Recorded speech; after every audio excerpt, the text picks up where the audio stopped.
All right, now to the crime spree in Manhattan. Yeah, the robbers are as young as 11 years old, living in city migrant shelters. Police say they're behind a string of robberies from Central Park to Times Square, some of those at gunpoint. And when arrests are made, they are released and they go right back into the streets again. Eyewitness News reporter Lauren Glassberg is live in Times Square with the latest on the story. Lauren.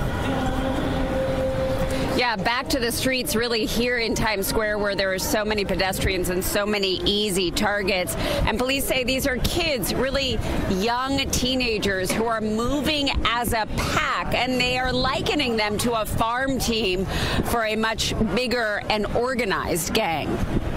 It started with snatches, and then you saw wolf-pack-type robberies, where you'd see numerous individuals surrounding unsuspected tourists, frightening them, and then taking their properties. That graduated certainly into knives. The NYPD says a group of young migrants is behind some 50 robberies, first in Central Park over the summer, and now in Times Square. We've arrested individuals as young as 11. Now think about an 11-year-old as impressionable, especially you're new to this country. New to this country and recruited at the Roosevelt Hotel where they're being sheltered. Chief of Detectives Jason Savino says some of them are here without parents. The gang becomes their family. They call themselves Los Diablos, or the Little Devils of 42nd Street. It's a splinter group of the Tren de Aragua gang. But because they're so young, when they get arrested, they rarely get jail time. We've had them commit gunpoint robberies, and there's relatively no repercussion. Now, when criminality goes without consequence, it actually empowers that criminal. The NYPD says it's been increasing its covert operations in Times Square. I haven't seen a lot of police this time, but I know they're there.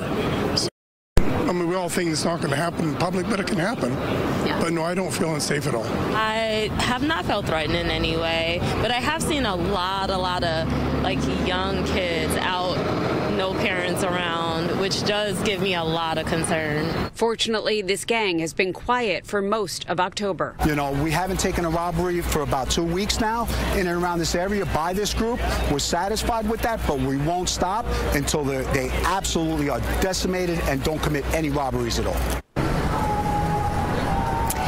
The NYPD says that they are doing their job. They are making the arrests, and now the courts, the judges, need to do their job and make sure that these repeat offenders spend time in jail and don't get released back on the streets despite their young age. Live in Times Square, Lauren Glassberg, Channel 7 Eyewitness News.